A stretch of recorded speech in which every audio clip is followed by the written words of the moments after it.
Bismillahirrahmanirrahim. Pada suatu hari Rasulullah SAW ditemui oleh malaikat Jibril. Rasul pun bertanya, "Ada apa wahai Jibril?" Jibril menjawab, "Wahai Muhammad, sesungguhnya hari ini Allah Subhanahu wa Ta'ala sedang mengobarkan nyala api neraka, dan seluruh para malaikat amat ketakutan. Mereka tidak tahu harus bagaimana. Untung aku ingat," kata Jibril, "bahwa engkau Muhammad adalah sumber cinta dan sayang Allah Subhanahu wa Ta'ala kepada alam semesta. Dengan alasan itu aku kesini, bertabaruk mengambil berkah dengan cinta Allah kepada dirimu, ya Rasulullah, ya Muhammad." Rasulullah terdiam beberapa saat, kemudian bertanya lagi, "Wahai Jibril, ceritakan padaku bagaimana neraka itu sesungguhnya."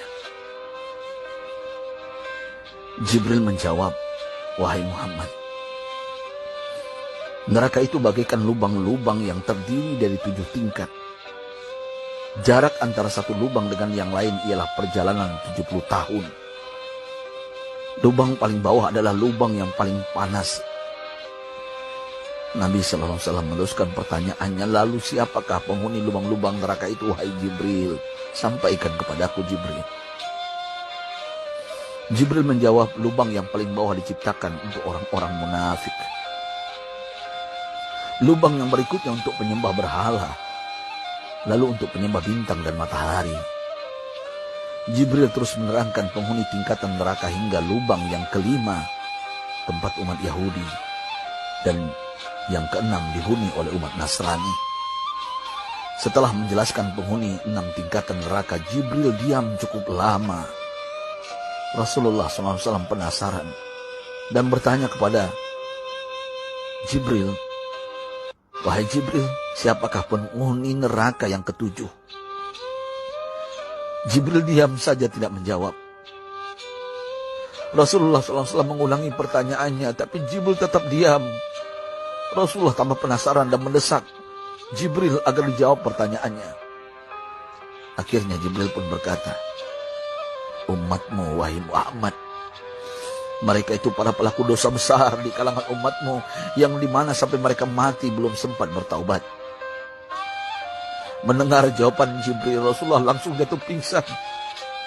Jibril merangkulnya dan meletakkan tubuh baginda di atas pangkuannya. Tak berapa lama Rasulullah SAW sadar dan langsung menangis bersimbah air mata dengan terisak-isak. Rasulullah mempertegas pertanyaannya, "Wahai Jibril, apakah benar ada di antara umatku yang masuk neraka?" Jibril menjawab, "Benar, wahai Muhammad, pelaku dosa besar di antara umatmu yang belum bertaubat." Setelah itu Rasulullah menghadap kiblat dan sujud kepada Allah dalam isak tangisnya. Sesekali dengan suara pelan beliau membisikkan kata-kata, "Ummati ya Rabb, ummati, ummati, ummati." Beliau SAW tidak mengangkat kepalanya dalam keadaan seperti itu selama 3 hari 3 malam, kecuali setiap Bilal bin Rabah mengumandangkan azan. Barulah beliau bangkit untuk menjadi imam, dan setelah itu kembali sujud lagi. Pada hari ketiga Abu Bakar menyadari hal ini, beliau mengetuk pintu Rasulullah dan mengucapkan salam 3 kali, namun tidak terdengar jawaban.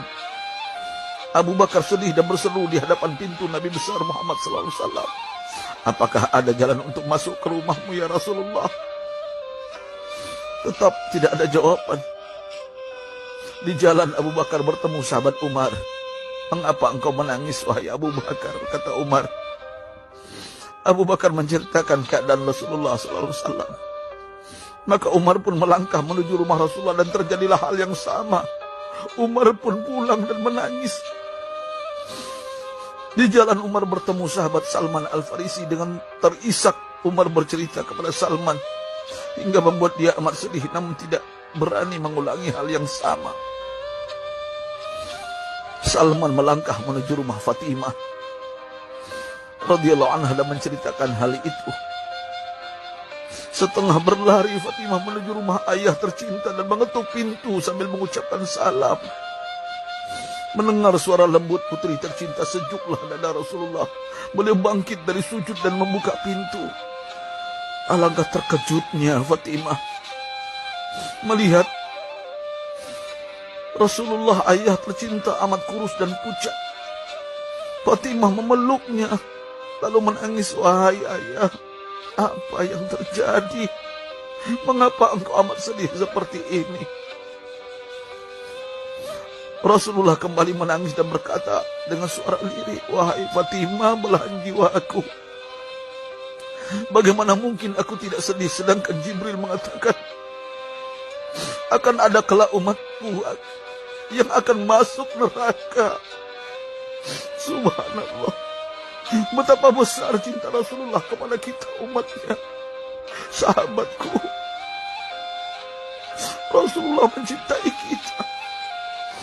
Antaman ma'aman ahbabta, engkau akan berkumpul dengan orang yang kau cintai. Mari kita mencintai baginda Nabi besar Muhammad SAW yang mencintai kita umat yang tidak rela kita masuk neraka.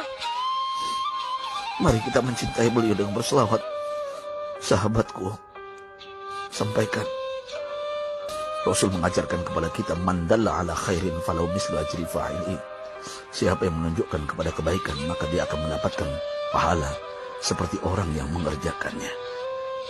Mudah-mudahan ini menjadi pahala jariah bagi kita.